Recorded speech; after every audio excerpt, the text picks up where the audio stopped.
Namo Phat. Good morning. Thank you for joining me for our daily practice check-in. Listen, listen, listen. This beautiful sound calls us back to our true home.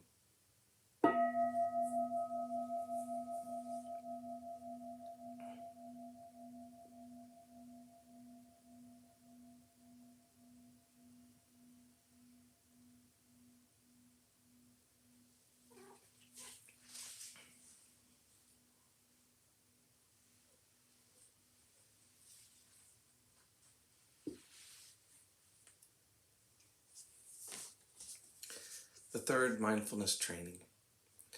Aware of the suffering caused by sexual misconduct, I vow to cultivate responsibility and learn ways to protect the safety and integrity of individuals, couples, families, and society.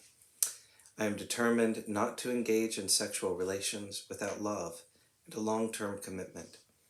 To preserve the happiness of myself and others, I am determined to respect my commitments and the commitments of others. I will do everything in my power to protect children from sexual abuse and to prevent couples and families from being broken by sexual misconduct.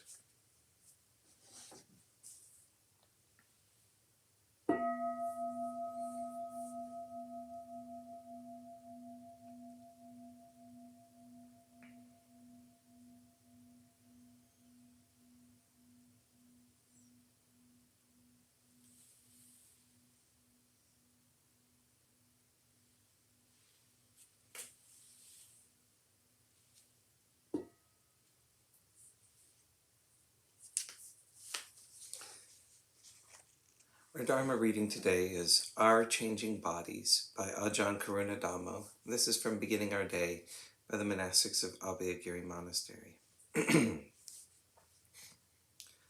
Some people here have recently experienced the death of someone close to them. Also, a number of the community members here have experienced minor injuries to joints, feet, and knees, as well as other illnesses and maladies. When we reflect on the nature of our human bodies, we can see these bodies aren't really under our control. They don't obey our wishes or wants or our desires to be healthy and always comfortable.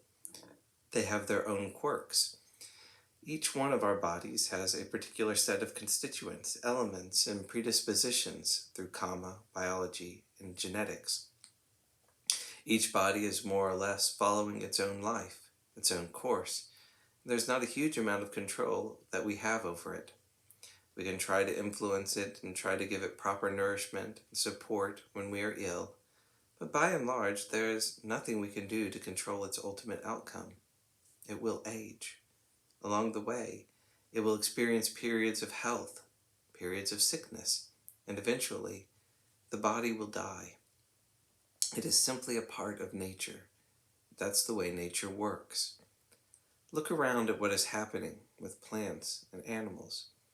All creatures have their birth, their time of life, and their passing away. It's so easy to get caught up in this process, to get caught up in the fear of illness or injury.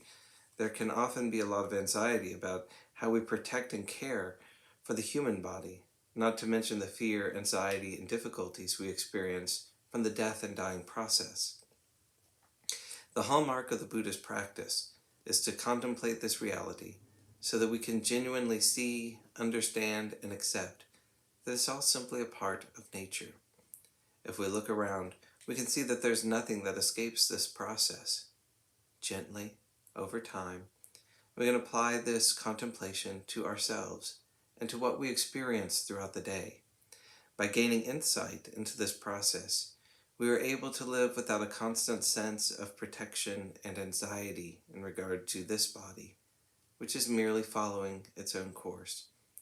We look after ourselves in reasonable ways, but without attachment or clinging to a sense that this is who I am, this is myself.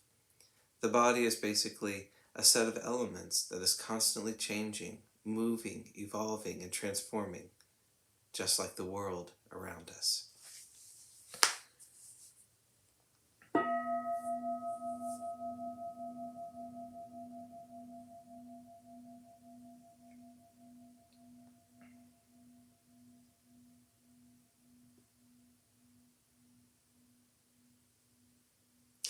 May all beings be well. May all beings be happy. May all beings be peaceful.